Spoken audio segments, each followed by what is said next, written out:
بسم الله الرحمن الرحيم الحمد لله رب العالمين والصلاة والسلام على أشرف الأنبياء والسيد المرسلين وعلى آله وصحبه ومن سار على نهجه القويم أما بعد فأعوذ بالله من الشيطان الرجيم قل لعبادي يقول التي هي أحسن. ناظرین کرام، گزشتہ سے پیوستہ پچھلے درس میں ہم نے گالی اور اس کی مذمت کے متعلق چند باتیں آپ کے سامنے رکھی.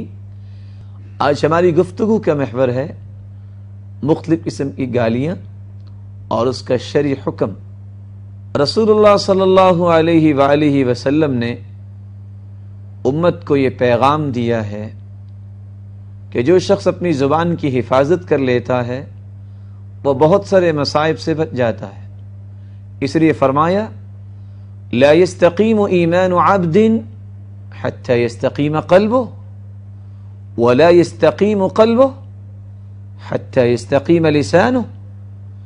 کسی شخص کا ایمان مستقیم نہیں ہو سکتا جب تک اس کا دل مستقیم نہ ہو جائے، اور دل اس وقت تک صحیح کارکردگی پیش نہیں کر سکتا جب تک اس کی زبان نہ درست ہو جائے. رسول اللہ صلی اللہ علیہ وآلہ وسلم نے اس لیے فرمایا من سکت سلم ومن سلم نجا. جو شخص خاموشی کو اپنا شیوا بنا لیتا ہے، جو شخص زیادہ خاموش رہنے کو پسند کرتا ہے، تو بہت ساری مصیبتوں سے نجات پا جاتا ہے. گالی کی قسموں میں سب سے پہلی بات، اللہ مالک الملک کے متعلق ایسی گفتگو کرنا جو اس کے تقدس اور جلالت کو زیبا نہیں، اور یہ کہہ دینا کہ اللہ مالک الملک کی اولاد ہے، یہ اللہ کو گالی دینا ہے. رسول اللہ صلی اللہ علیہ وآلہ وسلم نے فرمایا، ابو ہریرہ رضی اللہ تعالی عنہ روایت کرتے ہیں کہ رسول اللہ صلی اللہ علیہ وآلہ وسلم نے فرمایا فیما یرویہ عن ربہ عز وجل، حدیث قدسی ہے. اللہ مالک الملک فرماتے ہیں شتمنی ابن آدم وما ينبغی لہ ان یشتمنی. آدم کا بیٹا مجھے گالی دیتا ہے حالانکہ اس کے لائق نہیں ہے کہ وہ مجھے گالی دے. وَكَذَبَنِي، آدم کا بیٹا مجھے جھٹلاتا ہے. وَمَا يَنبَغِي لَهُ أَن يُكَذِّبَنِي، حالانکہ اس کے لیے لائق نہیں ہے کہ وہ مجھے جھٹلائے. أَمَّا شَتْمُهُ إِيَّايَ فَقَوْلُهُ إِنَّ لِي وَلَدًا، آدم کے بیٹے کا گالی دینا یہ ہے مجھے جب وہ یہ کہتا ہے إِنَّ لِي وَلَدًا کہ میرا کوئی بیٹا ہے. فسبحانی ان اتخذ صاحبتا او ولدا، میں پاک ہوں، نہ کوئی میری بیوی ہے نہ کوئی میرا بیٹا ہے. وانا اللہ الصمد لم الد ولم اولد ولم یکن لی کفوا احد، میں اکیلا ہوں، میں یکتا ہوں، میں بے نیاز ہوں، نہ میں نے کسی کو جنا ہے نہ میں جنا گیا ہوں، اور نہ ہی کوئی میرا ہمسر ہے. وَأَمَّا تَكْذِيبُهُ إِيَّايَ، رہا آدم کے بیٹے کا مجھے جھٹلانا، فَقَوْلُهُ لَيْسَ يُعِيدُنِي، جب وہ یہ بات کہتا ہے کہ قیامت کو اللہ مجھے دوبارہ نہیں اٹھا سکتے، تو یہ گویا کہ اس نے میری قدرت کی تکذیب کی ہے. قَوْلُهُ لَيْسَ يُعِيدُنِي كَمَا بَدَأَ، جس طرح اللہ نے مجھے پیدا کیا ہے دوبارہ نہیں اٹھا سکیں گے، اس کا یہ کہنا میری تکذیب ہے. وَلَيْسَ أَوَّلُ الْخَلْقِ بِأَهْوَنَ عَلَيَّ مِنْ إِعَادَتِي، جو عدم سے وجود دے سکتا ہے وہ ایک مرتبہ بنانے کے بعد مارنے کے بعد دوبارہ کیسے زندہ نہیں کر سکتا؟ یہ تو اس کے لیے آسان ہے. تو اللہ مالک الملک کا بیٹا ثابت کرنا اللہ مالک الملک کو گالی دینے کے مترادف ہے۔ اس لیے قرآن مجید میں اللہ فرماتے ہیں ان دعوا للرحمن ولدا وما ينبغي للرحمن ان يتخذ ولدا۔ اللہ مالک الملک کا تو کوئی بھی بیٹا نہیں ہے۔ اللہ مالک الملک تو سب کے خالق ہیں، باقی ساری مخلوق ہے۔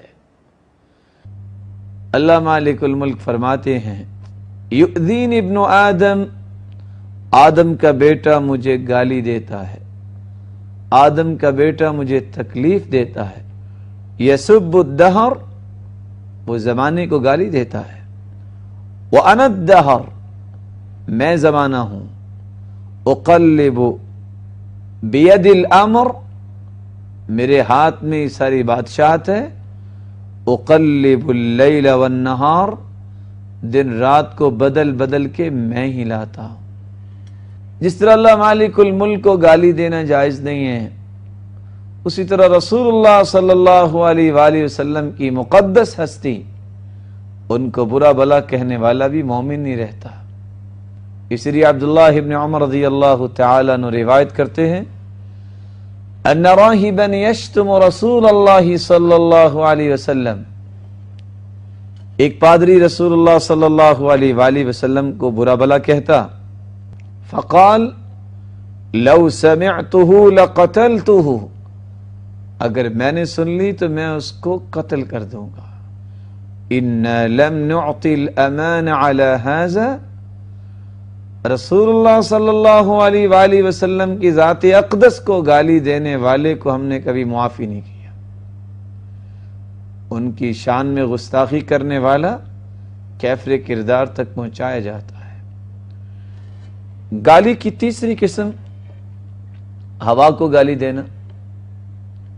ہوا بھی اللہ مالک الملک کے حکم سے چلتی ہے، اس لیے اس کو گالی دینا بھی جائز نہیں ہے۔ ابو ہریرہ رضی اللہ تعالیٰ عنہ سے مروی ہے، رسول اللہ صلی اللہ علیہ وآلہ وسلم نے فرمایا الریح من روح اللہ، یہ ہوا تو اللہ کی طرف سے ہے، تأتی بالرحمہ وتأتی بالعذاب، یہ ہوا کبھی رحمت لے کے آتی ہے، کبھی عذاب لے کے آتی ہے۔ فإذا رأيتموها فلا تسبوها، جب تم ہوا کو دیکھو تو اس کو گالی نہ دو۔ واسألوا اللہ خیرها واستعیذوا من شرها، اس ہوا کی بھلائی کو اللہ سے طلب کرو اور اس کی شر سے اللہ کی پناہ طلب کرو۔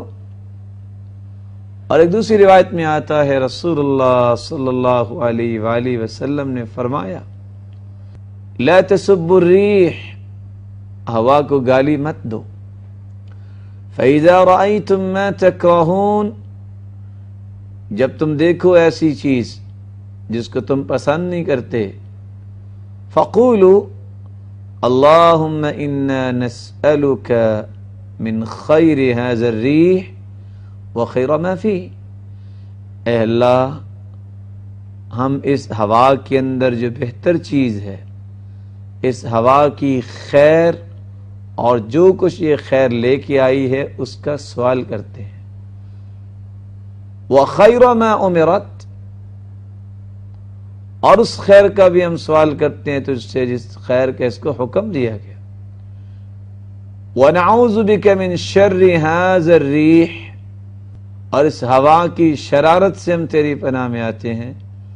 وَشَرِّ مَا فِيهِ وَشَرِّ مَا أُمِرَتْ بِهِ، اور ہم اس ہوا کے اندر جو شر ہے اور جس شر کے ساتھ اس کو حکم دیا گیا ہے، اے اللہ میں اس شر کے متعلق بھی تیری پناہ میں آتا ہوں۔ ناظرین کرام، ابھی چند لمحات کا وقفہ ہوگا، وقفے کے بعد ہم دوبارہ آپ کی خدمت میں حاضر ہوں گے۔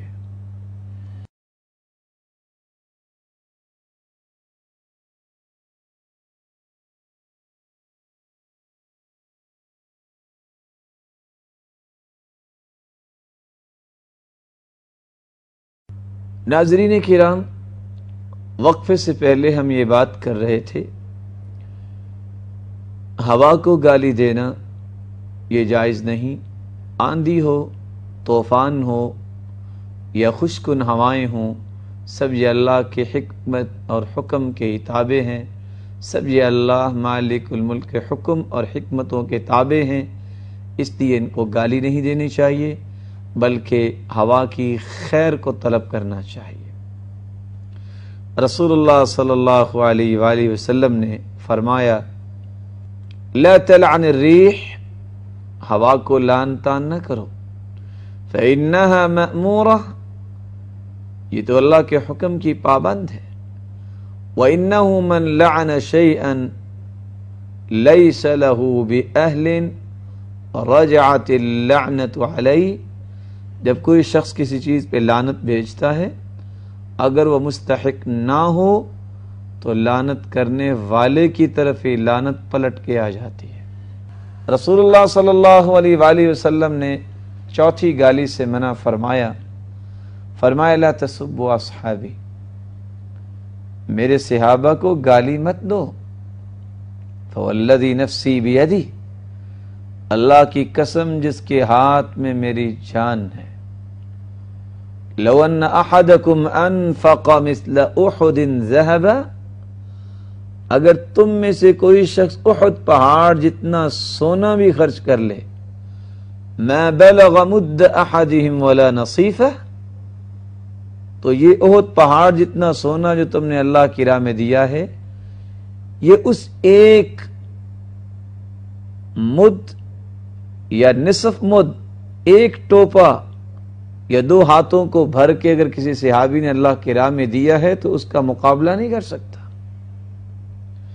اس لیے رسول اللہ صلی اللہ علیہ وآلہ وسلم پہ نازل ہونے والا قرآن یہ گواہیاں دیتا ہے، اولئک هم المؤمنون حقا، سچے مومن ہیں تو صحابہ ہیں. اولئک حزب اللہ، اللہ کے رسول صلی اللہ علیہ وسلم کے ساتھی یہ اللہ کے لشکر ہیں. اولئک هم الراشدون، رشد و ہدایت پانے والے سب سے پہلے صحابہ ہیں. اولئک هم المفلحون،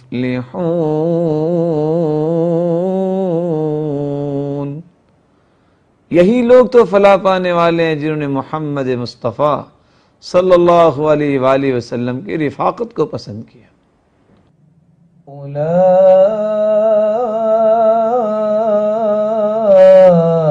هم المفلحون،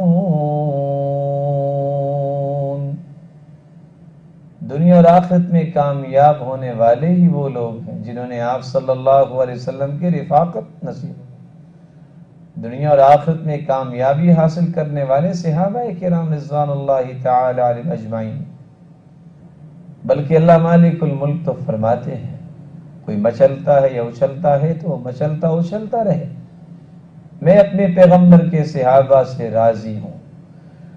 رضی اللہ عنہم ورضوا عنہ، میں ان سے راضی ہوا، وہ مجھ سے راضی ہوئے. جب اللہ مالک الملک ان سے راضی ہیں تو پھر ان کو برا بھلا کہنا یہ کیسے جائز ہے؟ پھر ان کو برا بھلا کہنے والا مومن کیسے ہو سکتا ہے؟ رسول اللہ صلی اللہ علیہ وآلہ وسلم نے تو یہاں تک فرمایا، اذا ذکر اصحابی فامسکوا، لوگوں جب میرے صحابہ کا تذکرہ آ جائے تو اپنی زبانوں کو روک لیا کرو. جب میرے صحابہ کا تذکرہ آ جائے تو رک جاؤ، زبان کو حرکت نہ دیا کرو. وَإِذَا ذُكِرَتِ النُّجُومُ فَأَمْسِكُوا، جب ستاروں کا تذکرہ ہو تو رک جاؤ. وَإِذَا ذُكِرَ الْقَدْرُ فَأَمْسِكُوا، جب تقدیر کا تذکرہ ہو تو رک جاؤ۔ صحابہ کرام رضوان اللہ تعالی علیہم اجمعین، جب ان کا تذکرہ آئے تو اپنی زبان سے کوئی برا لفظ نہ کہنا۔ جب ستاروں کا تذکرہ ہو تو ایسے الفاظ نہ زبان سے نکالنا کہ فلاں ستارے کی وجہ سے آج بارش ہوئی، بلکہ یہ کہنا مطرنا بفضل اللہ ورحمتہ، ہمیں اللہ کے فضل اور رحمت سے یہ بارش ملی۔ یہ کہنا مومن کا کام نہیں ہوگا کہ مطرنا بنوء کذا و کذا، کہ فلاں ستارے کی وجہ سے ہمیں آج بارش ملی۔ اور جب تقدیر کا تذکرہ ہو تو وہاں بھی اپنی زبانوں کو روک لینا چاہیے۔ رسول اللہ صلی اللہ علیہ وآلہ وسلم نے یہی تعلیم دی ہے، بلکہ رسول اللہ صلی اللہ علیہ وآلہ وسلم نے تو یہاں تک فرما دیا، من سب اصحابی، جو میرے صحابہ کو گالی دیتا ہے، فعلیہ لعنت اللہ، اس پہ اللہ کی لعنت ہے، وہ اللہ کی رحمت سے دور ہے، وہ اللہ کی رحمت سے دھتکارا ہوا ہے، اس پہ تو اللہ کی طرف سے پھٹکار پڑ گئی ہے۔ والملائکہ، اور فرشتے بھی اس پہ لعنت بھیجتے ہیں۔ والناس اجمعین، اور پوری کائنات کی اس شخص پہ لعنت ہے جو رسول اللہ صلی اللہ علیہ وآلہ وسلم کے ساتھیوں کو برا بھلا کہتا ہے۔ رسول اللہ صلی اللہ علیہ وآلہ وسلم کے صحابہ، اللہ تعالیٰ نے ایسے صحابہ اور ایسے ساتھی نصیب فرمائے جو پوری دنیا کے لیے روشنی کا مینار بن گئے۔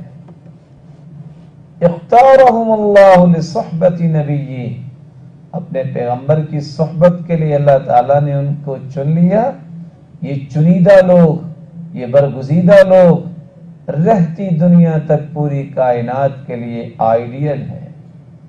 اللہ مالک الملک ان کے نقش قدم پہ چلنے کی توفیق عطا فرمائے، اور ہر قسم کی بیہودہ گفتگو اور گالی سے ہم سب کو محفوظ فرمائے، اور ہماری زبانوں سے اللہ مالک الملک اپنا ذکر، قرآن مجید کی تلاوت اور کسی اچھی بات کو کرنے کی توفیق عطا فرمائے، اور ہماری زبان کو اس بات کی توفیق دے کہ ہم اللہ کا ذکر کرنے والے ہوں، قرآن مجید کی تلاوت کرنے والے ہوں، اور اچھی گفتگو کرنے والے ہوں۔ اقول ما تسمعون واستغفر الله العظيم الجليل لي ولكم ولسائر المسلمين من كل ذنب فاستغفروه انه هو الغفور الرحيم۔